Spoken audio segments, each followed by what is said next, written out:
Good morning friends. स्वागत है आपका हमारे यूट्यूब चैनल जीएस कैप्सूल में।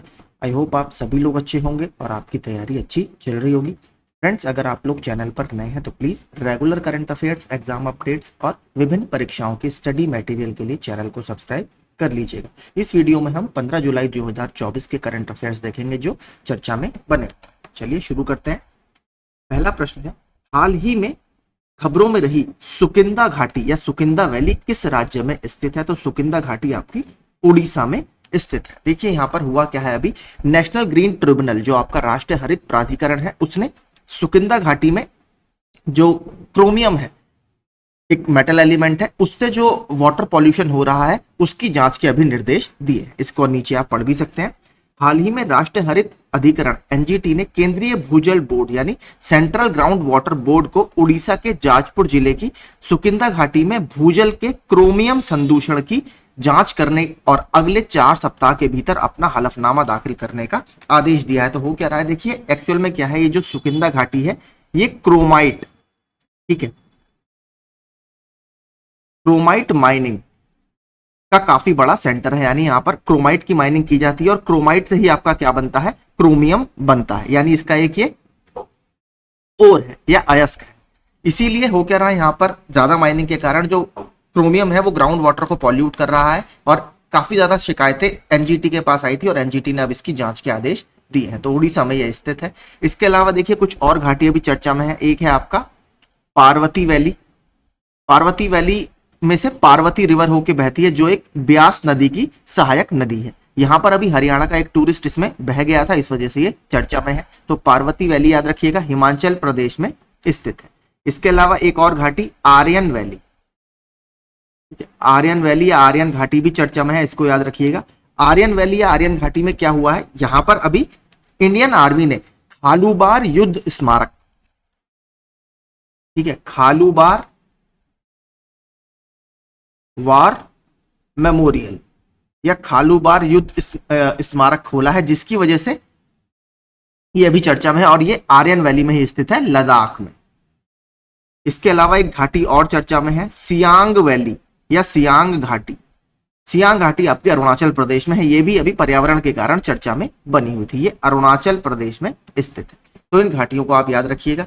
बात करें अगर एनजीटी की, एनजीटी भी काफी इंपॉर्टेंट है। एनजीटी की स्थापना 2010 अक्टूबर में की गई है और भारतीय संविधान का अनुच्छेद जो 21 है, right to life and personal property यानी दैहिक स्वतंत्रता और जीवन का अधिकार, उसके तहत इसकी स्थापना एक तरह से की गई है। क्योंकि आपको पता है जो क्लीन एनवायरनमेंट है या स्वच्छ एनवायरनमेंट है वो एक नागरिक का अधिकार है। बात करें अगर एनजीटी की, तो एनजीटी के पास जो कंप्लेंट आती है इसको 6 महीने के अंदर अंदर एनजीटी को निपटाना होता है। अगर बात करें एनजीटी के पहले अध्यक्ष की, तो जस्टिस 2010 में जब ये बना था, लोकेश्वर सिंह पांटा, ये इसके पहले चेयरपर्सन थे या अध्यक्ष थे।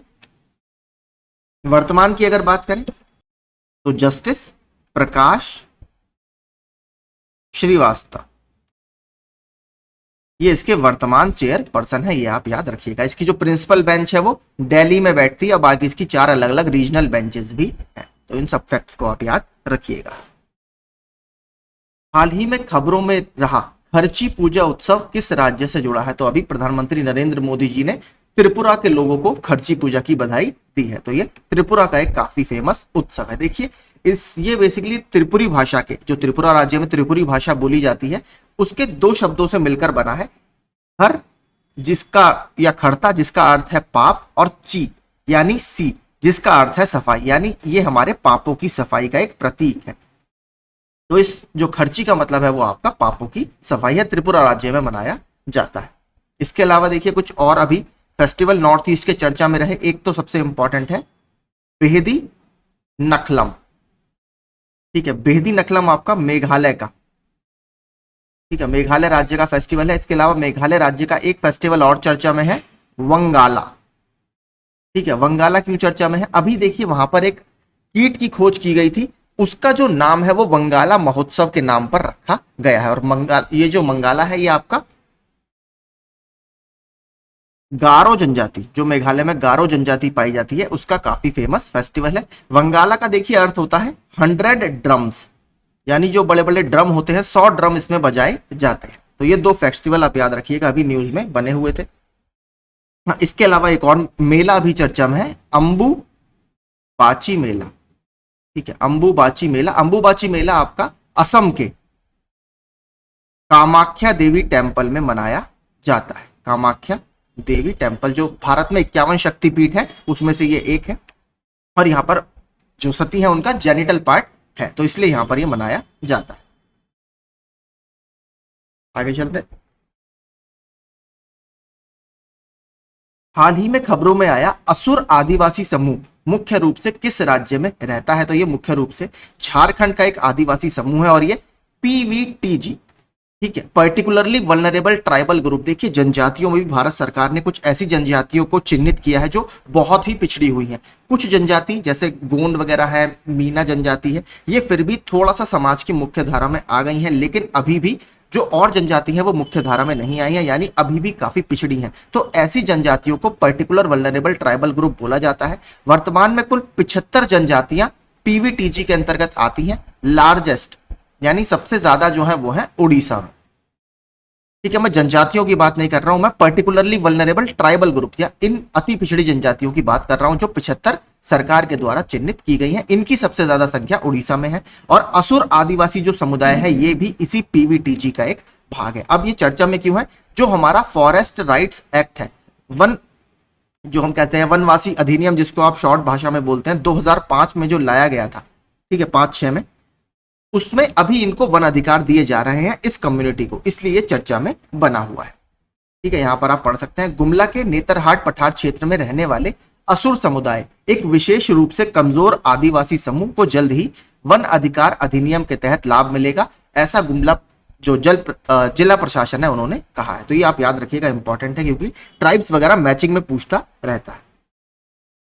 विरोध के कारण खबरों में रही अपर सियांग जल विद्युत परियोजना किस राज्य में स्थित है? तो ऊपरी सियांग जल विद्युत परियोजना अरुणाचल प्रदेश में स्थित है। मैंने आपको कहा भी था, सियांग वैली या सियांग घाटी ये आपके अरुणाचल प्रदेश में ही स्थित है। और देखिए जो ब्रह्मपुत्र नदी है, ठीक है, ब्रह्मपुत्र जो नदी है इसको अरुणाचल प्रदेश में सियांग के नाम से जाना जाता है जब ये भारत में एंटर करती है। आपको पता है अरुणाचल प्रदेश से ही नामचा बरवा से टर्न लेकर ये भारत में एंटर करती है। तो ये अभी काफी बड़ी एक परियोजना है, लगभग 11,000 मेगावाट की काफी बड़ी परियोजना है, और लोगों का इसे विरोध का सामना करना पड़ रहा है, तो इसको आप याद रखिएगा। यहाँ पे थोड़ा सा इसके बारे में आप पढ़ सकते हैं। अरुणाचल प्रदेश के अपर सियांग जिले में सियांग नदी पर प्रस्तावित 11,000 मेगावाट की जल विद्युत परियोजना है।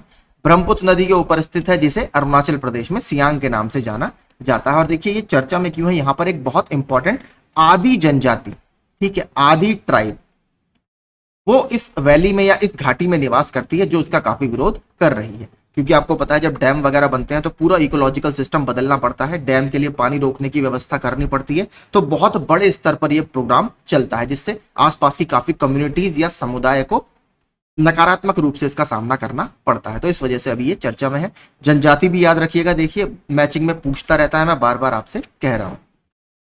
हाल ही में खबरों में रहा चांगथांग वन्यजीव अभ्यारण्य किस राज्य में स्थित है? तो चांगथांग देखिए एक पठार है लद्दाख में, ठीक है, लद्दाख में एक पठार है, वहीं पर यह वन्यजीव अभ्यारण्य स्थित है, और अभी ये चर्चा में बना हुआ है। और यहां पर देखिए एक इंपॉर्टेंट जनजाति हमें यहां भी मिलती है, चैंगपा। अगर आपसे पूछे चांगपा जनजातीय समूह या आदिवासी समूह कहां मिलता है, तो वो आपको लद्दाख में ही देखने के लिए मिलेगा, या इस लद्दाखी पठार में ही देखने के लिए मिलेगा। हो क्या रहा है, देखिए लगातार आपको पता है ट्रैवलर्स की संख्या या टूरिस्ट की संख्या यहाँ पर बढ़ती जाती है जब गर्मियां होती हैं, क्योंकि ठंडा इलाका है। इस वजह से यहाँ पर इकोलॉजिकल इम्बैलेंस या हम कहते हैं पारिस्थितिकी असंतुलन बहुत ज्यादा हो रहा है, इस वजह से ये चर्चा में बना हुआ है। और यहाँ पर देखिए ये जो पठार है ये 3 इंपॉर्टेंट झीलों का भी घर है, एक है सोमोरिरी, एक है पेंगोंगसो, और एक है सोकार। देखिए सो इस तरीके से लिखा जाता है, लेकिन जो टी है वो इसमें साइलेंट रहता है। तो सोकार, सो मोरिरी और आपका पेंगोंग सो, ये 3 झीलों का भी ये पठार घर है, इनको भी आप याद रखिए। माफ कीजिए, हाल ही में किस संगठन ने डिजिटल इकोनॉमी रिपोर्ट 2024 जारी की है? इसके अलावा एक पॉपुलेशन से संबंधित रिपोर्ट और है, वो नीचे देखेंगे। तो ये United Nations trade and development यानी संयुक्त राष्ट्र व्यापार और विकास के द्वारा जारी की गई है। और इसमें देखिए ये बताया गया है कि जैसे भारत सरकार, आपको पता है, जो हमारा डिजिटल इंडिया मिशन है उस पर काफी ज्यादा फोकस कर रही है। तो ग्लोबल लेवल पर जो डिजिटलाइजेशन है उसकी क्या स्थिति है, उस रिपोर्ट के बारे में पूरा ये बताती है। ठीक है, यहां पर आप देख भी सकते हैं इंटरनेट उपयोगकर्ता 2005 में आपके 1 बिलियन थे और 2030 में ये लगभग 5 गुना हो गए हैं, 5.4 बिलियन, जो कि काफी बड़ी संख्या है। ये दर्शाता है कहीं ना कहीं जो इंटरनेट का पेनिट्रेशन है वो अलग अलग क्षेत्रों में बढ़ रहा है। हाल ही में किस संगठन ने, देखिए इसी की बात कर रहा था, विश्व जनसंख्या संभावना रिपोर्ट यानी वर्ल्ड पॉपुलेशन प्रोस्पेक्ट 2024 जारी की है? तो संयुक्त राष्ट्र आर्थिक और सामाजिक मामलों का विभाग यानी United Nations development of economic and social affairs, UN DESA इसको बोला जाता है, इसके द्वारा ये जारी की गई है। देखिए रिपोर्ट याद रखिएगा, लगातार पूछता रहता है। रिपोर्ट या सूचकांक से एक प्रश्न आपका जरूर बनेगा। कल उत्तराखंड पीसीएस का एग्जाम हुआ है, वो भी हमने कवर किया था कि अंतरराष्ट्रीय बौद्धिक संपदा सूचकांक 2024 में भारत का 42वां स्थान है, और ये प्रश्न आपका उत्तराखंड पीसीएस में सीधे पूछा गया, तो इसको आप याद रखिएगा, इंपॉर्टेंट है। हाल ही में खबरों में रहा पक्के टाइगर रिजर्व किस राज्य में स्थित है? इंपॉर्टेंट है, पूछता रहता है। तो पक्के टाइगर रिजर्व आपका जो ईस्ट कामेंग जिला है अरुणाचल प्रदेश का, वहां पर स्थित है। और ये चर्चा में क्यों है, देखिए यहाँ पर एक एशियाई भालू को अभी बचाया गया, और यहाँ पर एशियाई भालू का संरक्षण केंद्र है। वहां पर उस बच्चे को, जो भालू का बच्चा था 4 महीने का, उसको बचाकर उस संरक्षण केंद्र में भेजा गया, इस वजह से ये चर्चा में है। और यहां पर देखिए इंपॉर्टेंट क्या है, यहां पर भी एक जनजाति पाई जाती है, नीशी जनजाति, इसके संरक्षण में सहायता करती है। तो नीशी जनजाति आपको पक्के टाइगर रिजर्व और उसके आसपास के क्षेत्रों में देखने के लिए मिलेगी, ये भी बहुत इंपॉर्टेंट है। इसके अलावा कुछ और जो देखिए अभी संरक्षित क्षेत्र चर्चा में रहे उसका रिवीजन कर लेते हैं। नागी और नकटी पक्षी अभ्यारण्य, देखिए नागी और नकटी पक्षी अभ्यारण्य बिहार में स्थित है, और ये 2 नई रामसार साइट्स हैं। इसके साथ भारत में रामसार साइट की संख्या 82 हो गई है। इंडिया चाइना के साथ संयुक्त रूप से तीसरे स्थान पर है। पहले स्थान पर है यूनाइटेड किंगडम, जिसके पास 175 रामसार स्थल है। सियांग घाटी अरुणाचल प्रदेश में, हमने ऊपर देखा। बांदीपुर टाइगर रिजर्व ये कर्नाटक में स्थित है, ये भी न्यूज में बना हुआ था। बिलिगिरी रंगनाथ स्वामी टाइगर रिजर्व, इसको शॉर्ट में बीआरटी टाइगर रिजर्व बोला जाता है, ये कर्नाटक में स्थित है। तो ये कुछ अभी अलग अलग प्रोटेक्टेड एरियाज चर्चा में रहे हैं,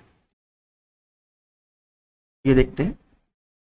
हाल ही में किस राज्य सरकार ने आईटी सक्षम युवा योजना 2024 शुरू की है? तो ये हरियाणा सरकार के द्वारा योजना शुरू की गई है। देखिए हरियाणा सरकार की एक स्कीम है मिशन 60,000। मिशन 60,000 का अर्थ है कि वो 60,000 युवा लोगों को बेरोजगारी के चंगुल से निकालकर उन्हें रोजगार देना चाहती है। तो उसी की पहल का एक ये हिस्सा है आईटी सक्षम युवा योजना, जिसके तहत 5,000 युवाओं को नौकरी देने का कार्यक्रम, स्पेशली इंफॉर्मेशन टेक्नोलॉजी जो भारत का एक सनराइज सेक्टर है, उभरता हुआ सेक्टर है, उसमें रोजगार देने के लिए हरियाणा सरकार की एक पहल है। तो इसको याद रखिएगा, हो सकता है आपसे मिशन 60,000 भी पूछ ले कि मिशन 60,000 किस सरकार की पहल है, तो ये हरियाणा सरकार की पहल है। इसके अलावा कुछ और स्कीम्स जो अभी चर्चा में रही उसका रिवीजन कर लेते हैं। निर्माण श्रमिक मृत्यु एवं दिव्यांग सहायता योजना, ये छत्तीसगढ़ सरकार की स्कीम है, छत्तीसगढ़ सरकार की स्कीम है। अगला नियाद निन्नलार योजना, ये भी छत्तीसगढ़ सरकार की स्कीम है, जो छत्तीसगढ़ सरकार का या छत्तीसगढ़ का नक्सल प्रभावित क्षेत्र है, वहां पर ये बुनियादी सुविधाएं डेवलप करने के लिए एक स्कीम है।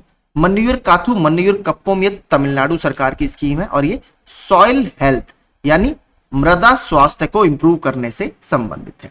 मुख्यमंत्री माझी लड़की बहन योजना, ये महाराष्ट्र सरकार की स्कीम है। अगला देखते हैं।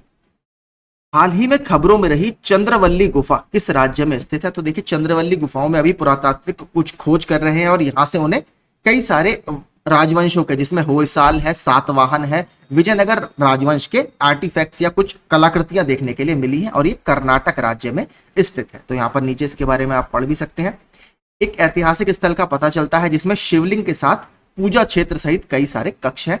उत्खनन में होयसल, सातवाहन, विजयनगर राजवंशों की कलाकृतियां और कदम्ब राजवंश का एक शिलालेख मिलता है। देखिए कदम्ब राजवंश की जो राजधानी है ये बहुत पूछता रहता है, तो इसकी राजधानी आप याद रखिएगा बनवासी, ठीक है, बनवासी इसकी राजधानी थी। ये मैचिंग में बहुत आता है। तो कदम्बा जो राजवंश था ये कर्नाटक के क्षेत्र में ही राज किया करता था, और इनकी जो हेडक्वार्टर था या राजधानी थी वो बनवासी था। हुए साल की बात करें तो इनकी राजधानी थी आपकी द्वार समुद्र। सातवाहन वंश की बात करें, सातवाहन वंश की राजधानी थी आपकी पैठन, या इसको प्रतिष्ठानपुर भी बोला जाता था, जो मॉडर्न डे आपका अमरावती है महाराष्ट्र का, ठीक है, अमरावती, वहां पर इसको लोकेट किया गया है। तो पैठन या प्रतिष्ठानपुर, ये याद रखिएगा। तो यही देखिए आज के हमारे सारे प्रश्न थे, टॉप 10 जो करंट अफेयर्स में बने हुए थे। अगर आपको सेशन अच्छा लगा हो, यूजफुल लगा हो, या कुछ जो एक्स्ट्रा फैक्ट्स मैंने आपको बताए वो पसंद आए हो, तो प्लीज चैनल को सब्सक्राइब कर लीजिएगा। इसका फ्री पीडीएफ शाम तक आपको टेलीग्राम ग्रुप में मिल जाएगा। धन्यवाद।